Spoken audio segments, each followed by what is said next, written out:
আজকে অত্যন্ত দুঃখজনক একটি ঘটনা ঘটছে। আপনারা সবাই খুব সম্ভবত নিউজ ফলো করলে দেখবেন যে এনসিপির নেতৃবৃন্দ তাদের পতিত ফ্যাসিস্ট দলের লোকজন সন্ত্রাসী কায়দায় তাদের উপর আক্রমণ করেছেন। বাংলাদেশের রাজনীতিতে শেখ হাসিনার এই ফ্যাসিস্ট সরকারের পতনের আগে আমরা যেভাবে শক্তি প্রয়োগের ঘটনা দেখেছিলাম, আজকে আবার সেই একই ঘটনার পুনরাবৃত্তি আমরা সেখানে দেখলাম। এটা আমাদের অত্যন্ত আশাহত করেছে। আমরা এই অবস্থান থেকে উত্তরণের জন্যই তো আমাদের জুলাইয়ের অভ্যুত্থান ছিল। এই গণ অভ্যুত্থানের মধ্য দিয়ে আমরা যে জায়গায় এসে দাঁড়াতে চেয়েছি সেই জায়গায় তো আমরা এটা দেখতে চাই নাই। আজকে এটি অত্যন্ত ক্লিয়ার যে এই ফ্যাসিবাদ যারা তৈরি করেছিল তাদেরকে যদি আমরা একটি ন্যায় বিচারের মধ্য দিয়ে না নিতে পারি, তাদের জবাবদিহিতাকে যদি আমরা নিশ্চিত করতে না পারি, এ ব্যাপারে কোনো দ্বিধা আমরা দেখতেছি না। তাদের রাজনীতির মধ্যে আমরা কোনো অনুশোচনাতে দেখতেছি না, তাদের রাজনীতির মধ্যে আমরা কোনো রিকনসিলিয়েশনের প্রভাব দেখতেছি না। বরং আজকে এই দুঃখজনক ঘটনা আমাদেরকে খুব স্পষ্টভাবে দেখিয়ে দিচ্ছে যে আমাদের শত্রুরা যদি আবার কামব্যাক করে তাহলে তারা আমাদের গণতন্ত্রকে কোন জায়গায় নিয়ে যাবে। এবং এই ফ্যাসিবাদী শাসন যে শুধুমাত্র আওয়ামী লীগের একটা রাজনৈতিক প্রজেক্ট ছিল তা না, তার পাশাপাশি আমাদের সমাজের বিভিন্ন অংশ এটাকে সাপোর্ট করেছে। গণমাধ্যমের ভূমিকা অত্যন্ত লজ্জাজনক ছিল। এই আড়াল করার মধ্য দিয়েই গত 16 বছরে এই দেশে মূলত একটা ফ্যাসিবাদ তৈরি হয়েছে। তো ফ্যাসিস্টদের প্ল্যান তো ক্লিয়ার, তারা আমাদেরকে গণতন্ত্র দিবে না, তারা আমাদেরকে স্বাধীনতা দিবে না।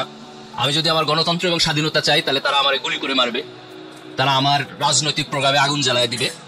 কিন্তু প্রশ্ন হলো, এই ফ্যাসিবাদ থেকে যখন আমরা কয়েক হাজার লোকের রক্তের বিনিময়ে, আমাদের ভাইদের আহত হওয়ার বিনিময়ে একটা স্বাধীনতা পেয়েছি, সেই স্বাধীনতার মধ্যে আমাদের দায়িত্ব কি, আমাদের কর্তব্য কি? আমরা কি এটা চেয়েছিলাম যে 1 বছর শেষ হয়ে যাবে, এখন পর্যন্ত শহীদ এবং আহতদের লিস্ট কমপ্লিট হবে না, তাদের সরকারের পক্ষ থেকে যে কম্পেনসেশন দেওয়ার কথা সেটা শেষ হবে না, বিচার প্রক্রিয়া একটা সার্টেন লেভেল পর্যন্ত অগ্রসর হচ্ছে না, এবং যে রাজনৈতিক দলগুলো এই ফ্যাসিস্টের বিপক্ষে এই সংগ্রামে আমাদের পার্ট ছিল, আজকে আমরা সেই রাজনৈতিক দলগুলোকে দেখতেছি যে তাদের মধ্যে বিভিন্ন ধরনের অনৈক্য তৈরি হইতেছে। জাতীয় ঐক্যকে সামনে রেখে একসাথে এই সংস্কার প্রক্রিয়াটাকে আমরা পথ চলবো, সেই জায়গাটাতেও আজকে আমরা ফাটল দেখতেছি।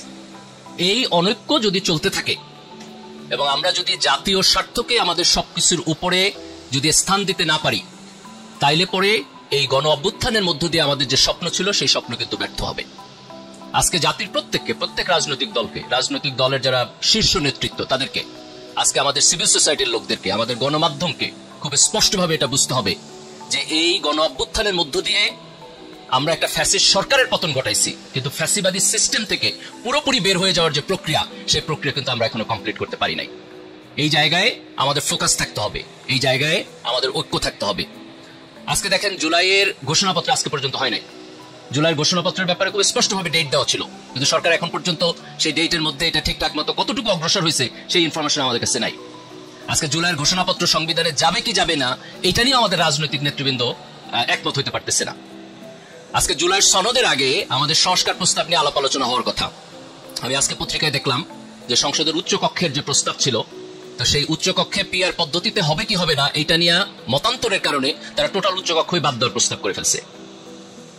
তো আমরা যখন হাসিনার ফ্যাসিবাদী সিস্টেম থেকে বের হচ্ছি, আমাদের 2টা টার্গেট ছিল। একটা টার্গেট হলো যে আগে গণতন্ত্র ছিল না, গণতান্ত্রিকভাবে নির্বাচন হয় নাই, 3টা নির্বাচন হচ্ছে আপনার চুরিচামারি করে নিয়ে গেছে, তাহলে আমরা একটা সুষ্ঠু নির্বাচনী প্রক্রিয়ায় যাইতে চাই। এটা হচ্ছে আমাদের একটা ফিলসফি। আর একটা ফিলসফি হলো যে ঠিক আছে, আমরা নির্বাচনে যাব, কিন্তু নির্বাচনে যাওয়ার আগে আমরা একটু আত্মপর্যালোচনা করে দেখতে চাই যে গত 16 বছরের এই ফ্যাসিবাদের যে মেকিং, যেই কারণে এই ফ্যাসিবাদী সিস্টেম তৈরি হয়েছে, সেইটা আমরা কিছু কিছু জায়গায় পরিবর্তন করতে পারি কিনা। এটা কি এই কারণে হয়েছে যে আমাদের সংবিধানে আমরা প্রধানমন্ত্রীর সাথে বিচার বিভাগ এবং হচ্ছে সংসদের যে পাওয়ার অফ ব্যালেন্স, সেটা আমাদের সংবিধানে ঠিকঠাক মতো নাই, আমরা প্রধানমন্ত্রীকে অতিরিক্ত ক্ষমতা দিয়ে ফেলছি কিনা, আমাদের নিয়োগ প্রক্রিয়াগুলো, বড় বড় পদে যে নিয়োগ প্রক্রিয়া সেগুলো ফেয়ারলি হইতেছে কিনা, আমাদের জুডিশিয়ারিকে আমরা স্বাধীনভাবে রাখতে পারতেছি কিনা। তো এই জায়গাগুলোর স্ট্রাকচারাল প্রবলেমের কারণে যদি আমাদের ফ্যাসিস্ট মেকিং হয়, তাহলে নির্বাচনে যাওয়ার আগে আমাদের এই জিনিসগুলো পরিবর্তন করা দরকার। তার আমাদের খুব স্পষ্টভাবে 2টা ফিলসফি। একটা ফিলসফি হলো এখানে নির্বাচন ছিল না, এখানে গণতন্ত্র ছিল না, আমরা নির্বাচনে যাইতে চাই, আমরা গণতন্ত্রে যাইতে চাই। দ্বিতীয়ত হলো এই গণতান্ত্রিক প্রক্রিয়া যাওয়ার আগে আমরা একটা স্ট্রাকচারাল রিফরমেশন করব, আমাদের কনস্টিটিউশনের মধ্যে, আমাদের সিস্টেমের মধ্যে এবং আমাদের রাজনৈতিক দলগুলোর প্রক্রিয়ার মধ্যে। রাজনৈতিক দলগুলো গত ফ্যাসিস্ট সময় একটা লম্বা সময় কাউন্সিল করতে পারে নাই, তাদের আভ্যন্তরীণ নেতৃত্ব গণতান্ত্রিক প্রক্রিয়ার মধ্যে দিয়ে তারা করতে পারে নাই, তাদের আয় ব্যয়ের হিসাবের অডিট ঠিক মতো করতে পারে নাই, কারণ গণতান্ত্রিক স্পেস ছিল না। তো আজকে আমরা যখন গণতান্ত্রিক স্পেসে আসছি তখন এই প্রশ্নগুলোকে আমাদের অ্যাড্রেস করতে হবে। আজকে যদি আমরা এমন একটা রাজনীতিতে যাই যে রাজনীতিতে আপনি দলের সংস্কারকে গুরুত্ব দিবেন না, যে রাজনীতিতে আপনি কনস্টিটিউশনের সংস্কারকে গুরুত্ব দিবেন না, যেই প্রক্রিয়ার মধ্যে আপনি বিচার বিভাগের সেপারেশনকে গুরুত্ব দিবেন না, যেই প্রক্রিয়ার মধ্যে আপনি সংসদের উচ্চকক্ষকে গুরুত্ব দিবেন না, কিন্তু আপনি খুব কুইকলি এই প্রসিডিউরটাকে ওভারকাম করে আবার একটা স্বাভাবিক প্রক্রিয়ায় যাইতে চাবেন, তাহলে প্রক্রিয়া তো কাজ করবে না। এবং এই কমিটমেন্ট যদি আমাদের না থাকে তাহলে তো জুলাইয়ের প্রতি আমাদের কমিটমেন্ট কমে যাবে, এবং জুলাইয়ের প্রতি যদি আমাদের কমিটমেন্ট কমে যায় তাহলে আবার একটা ফ্যাসিবাদী সরকার এবং শাসন ব্যবস্থা ফিরে আসবে।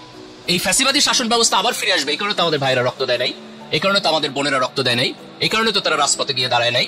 আমরা রাজপথে তো এই কারণে দাঁড়াইছি যে আমরা এই সিস্টেমকে পরিবর্তন করে আর একটা ভালো এবং নতুন সিস্টেম আমরা ডেভেলপ করতে চাই। আজকে আমার বোধ হয় যে তরুণ প্রজন্ম যারা এই আন্দোলনে স্পষ্টভাবে নিউক্লিয়াসের ভূমিকা পালন করেছে, বড় ভূমিকা পালন করেছে, এই দেশে এখন অলমোস্ট 30% উপরে হচ্ছে 30 বছরের নিচের বয়সী লোকজন, তাদের একটা রাজনৈতিক আকাঙ্ক্ষা আছে, তারা সিস্টেমের পরিবর্তন চায়। আমি মনে করি প্রত্যেক রাজনৈতিক দল এবং আমাদের জাতির যারা সিনিয়র সিটিজেন, যারা সিভিল সোসাইটি, গণমাধ্যম, অন্যান্য জায়গায় ভূমিকা পালন করতেছেন, তাদের এই অ্যাটেনশন পে করা দরকার যে এই তরুণ প্রজন্ম যারা এই দেশটাকে বিনির্মাণ করতে চায় তারা আসলে কি চায়, তাদের অ্যাসপিরেশন কি, তাদের পলিটিক্যাল অ্যাসপিরেশন কি, তাদের রিফরমেশনের অ্যাসপিরেশন কি, জব মার্কেট নিয়ে তাদের চিন্তা ভাবনা কি, অর্থনৈতিক রিফরমেশন কি। আমরা যদি এইটাকে প্রপারলি অ্যাড্রেস করতে না পারি তাহলে আজকে আমাদের সামনে যে সুযোগ তৈরি হয়েছে সেই সুযোগটা নষ্ট হবে। একটা জাতির কিছু কিছু ডিফাইনিং মোমেন্ট থাকে যখন তার সামনে সুযোগ থাকে বড় হয়ে যাওয়ার, তার অতীতকে ঝেড়ে ফেলে দিয়ে বড় হয়ে যাওয়ার। যেমন তার স্বাধীনতা একটা ডিফাইনিং মোমেন্ট। আমরা যখন 47-এ ব্রিটিশদের হাত থেকে স্বাধীনতা পাইছিলাম, that was A defining moment. আমরা যখন 1971 সালে স্বাধীন হয়েছি, that was A defining moment. আমরা যখন 90-এ গণ অভ্যুত্থান থেকে বের হয়ে আসছি, that was A defining moment. আজকে এই জুলাইয়ের গণ অভ্যুত্থানের মধ্য দিয়ে যখন আমরা একটা জায়গায় এসে দাঁড়াইছি, এটাও আমাদের জন্য একটা ডিফাইনিং মোমেন্ট। এবং এই মোমেন্টটার দুইটা জিনিস আছে, একটা হচ্ছে আমাদের রাজনৈতিক জিনিসের সংস্কার, আরেকটা হলো যে আমাদের একটা পপুলেশন ডিভিডেন্ট আছে, একটা বিশাল এবং হিউজ ইয়াং জেনারেশন আছে। আমরা যদি এই তরুণ প্রজন্মকে সঠিকভাবে নেতৃত্ব দিতে পারি, তাদেরকে প্রপার স্কিল সেট দিতে পারি, তাদেরকে প্রপার এডুকেশন দিতে পারি, তাদেরকে প্রপার ইকোনমিক মার্কেট দিতে পারি, তাহলে এই দেশের রাজনীতিটা পরিবর্তন করে দেওয়া যায়। আজকে এই সময় আমাদের সবাইকে ছোটখাটো মত পার্থক্য যেগুলো আছে সেখান থেকে বের হয়ে যেতে হবে। আমাদের জাতির ভবিষ্যৎ দেখতে হবে কালেকটিভলি, যে আমরা সবাই মিলে ওই ভবিষ্যতে যাইতে পারি। এত বড় একটা টার্গেটকে বাদ দিয়া আমরা যদি ছোট দলীয় এবং ব্যক্তিগত স্বার্থে একজন আরেকজনের সাথে মারামারি করি তাহলে সেটা আমাদের এই ভবিষ্যৎকে নষ্ট করবে। আমাদের পিছনে যাওয়া যাবে না। যে ফ্যাসিজম থেকে আমরা বের হয়ে আসছি, যে মাফিয়াতন্ত্র থেকে আমরা বের হয়ে আসছি, এই মাফিয়াতন্ত্রের ফেরত যাওয়া যাবে না, আমাদেরকে সামনে যাইতে হবে। আমি তরুণদেরকে অনুরোধ করব খুব প্রেসাইজ জায়গায় চোখ রাখার জন্য। আমাদের সামনে যেগুলো বড় বড় জিনিস, তার একটা হলো আমাদের সুষ্ঠু নির্বাচন হইতে হবে। নির্বাচন বাদ দিয়ে গণতন্ত্রে যাওয়ার কোনো প্রক্রিয়া নাই। কাজে নির্বাচন, তত্ত্বাবধায়ক সরকার, এই জায়গাটা যেন সুষ্ঠু হয়, নিরপেক্ষ হয়, সেখানে আমাদের চোখ রাখতে হবে। আমাদের একটা কনস্টিটিউশনাল রিফর্মের মধ্যে দিয়ে যাইতেই হবে। আমাদের কনস্টিটিউশনের প্রধানমন্ত্রীকে যেভাবে এককভাবে ক্ষমতা দেওয়া হয়েছে, যে প্রধানমন্ত্রী সংসদের নেতা, উনি হচ্ছেন প্রধান বিচারপতি নিয়োগ দিবেন, সকল নিয়োগ ওনার হাতে, দলীয়ভাবে উনি নিয়োগ দিবেন, আবার উনি সকল ক্ষমতা চর্চা করবেন। এই স্ট্রাকচারাল পরিবর্তন যদি আমরা কনস্টিটিউশনের মধ্যে না করতে পারি তাহলে আমরা সিস্টেম বদলাইতে পারবো না। আমাদের সংসদের একটা উচ্চকক্ষ দরকার, যেই উচ্চকক্ষের কম্পোজিশন নিম্নকক্ষ থেকে আলাদা হইব, যাতে করে উচ্চকক্ষ নিম্নকক্ষের হাতে যে পাওয়ার থাকবে সেটাকে ব্যালেন্স করবে। এই ব্যালেন্সটা ছাড়া যদি আমরা নির্বাচনে যাই তাহলে হচ্ছে আমরা আবার একটা ফ্যাসিবাদী সরকার ব্যবস্থা এখানে দেখবো। তো এই জায়গায় আমাদেরকে প্রিসাইসলি চোখ রাখতে হবে। আরেকটা জায়গায় আমাদের প্রিসাইসলি চোখ রাখতে হবে, সেটা হচ্ছে আমাদের ইকোনমিক রিফরমেশনের মধ্যে তরুণদের জন্য শিক্ষা এবং এমপ্লয়মেন্ট। আমরা যদি তাদের চাকরির ব্যবস্থা না করতে পারি, এবং এইখানে আমাদের চোখটা শুধু খুব ভালো রেজাল্ট যারা করে শুধু তাদের ক্ষেত্রে না, যারা এবার এসএসসি পরীক্ষা বোধহয় 60% পাস করছে, যে 40% ফেল করছে, আমার ইকোনমিক মডেল তাদের জন্য হইতে হবে। তারাও যাতে বিভিন্ন স্মল বিজনেস করে তার অন্যান্য ক্যাপাসিটি এবং কোয়ালিটি দিয়া আমার ইকোনমিক মডেলের মধ্যে অ্যাকোমোডেশন করতে পারে, সেইখানে আমাদেরকে যাইতে হবে। এই যে পলিটিক্সে যে সমস্ত রেটরিক, একজন আরেকজনকে গালাগালি করে, নানান বিষয়ে কথা তোলে, এগুলোর দিয়ে চোখ দেওয়া যাবে না। এই ছোটখাটো জায়গায় যেন আমাদের চোখ না থাকে। আমাদের গণতান্ত্রিক নির্বাচন, আমাদের কনস্টিটিউশনাল রিফর্ম এবং আমাদের তরুণ প্রজন্মের শিক্ষা এবং তার চাকরি, এই জায়গায় চোখ থাকতে হবে। যে রাজনৈতিক দল খুব স্পষ্টভাবে এই জায়গাগুলোতে সবচাইতে ভালো মডেল দিবে, আপনারা সেই রাজনৈতিক দলকে সমর্থন করবেন, তাদেরকে ভোট দিবেন। আর যে রাজনৈতিক দল বাকওয়াজি করবে, আগের মতো করে আপনার উল্টাপাল্টা কথা বলবে, 15 মিনিট বক্তব্যের মধ্যে 30 মিনিট গালাগালি করবে, তাদেরকে আমাদের প্রত্যাখ্যান করতে হবে। আমাদের খুব প্রিসাইসলি কোয়ালিফাইড লিডারশিপকে, যেই দলের হোক, যে রাজনৈতিক দলের হোক, খুব মনোযোগ দিয়ে তার বক্তব্য শুনবেন, তার কথা শুনবেন, তার ভিশন শুনবেন, তার প্রপোজাল শুনবেন।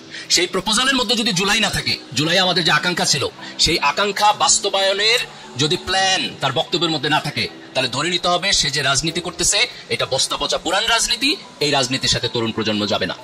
আমরা যদি একটা সুষ্ঠু গণতান্ত্রিক প্রক্রিয়ায় যাই এবং আমাদের আলাপ আলোচনা পলিসি লেভেলে নিতে পারি যে আমি কি চাই, রাজনীতিবিদরা সেটা আলোচনা করতেছে কিনা, এই জায়গাটাতে যদি আমরা ফোকাস নিতে পারি, তাইলে পরে আমরা আমাদের রাজনীতির একটা গুণগত উত্তরণ করতে পারবো। এবং আজকে আমাদের যে পরিমাণ ইয়াং পিপল আছে, যে লেবার ফোর্স আছে, এই লেবার ফোর্সের সাথে যদি আমরা পলিটিক্যাল সিস্টেমের একটা রিফরমেশন করতে পারি, কিছুটা কোয়ালিটিগত রিফরমেশন করতে পারি এবং একটা ভালো গণতান্ত্রিক প্রক্রিয়া যাইতে পারি, 15-20 বছর যদি গণতান্ত্রিক প্রক্রিয়ায় 2-3টা গভর্নমেন্ট যায়, যে একবার এ থাকলো আরেকবার থাকলো, কিন্তু নির্বাচন স্মুথ হলো, তাদের মধ্যে রেসপেক্ট রইলো, একটা ভালো রাজনৈতিক পরিবেশ থাকলো, তাহলে ইন 15 or 20 ইয়ার্স আমরা সত্যিকার অর্থে এই দেশটাকে বদলাই দিতে পারবো, এই দেশটাকে একটা ভালো জায়গায় নিতে পারবো। এটাই আমাদের শহীদদের আকাঙ্ক্ষা ছিল, এটাই আমাদের এই তরুণ প্রজন্মের আকাঙ্ক্ষা ছিল।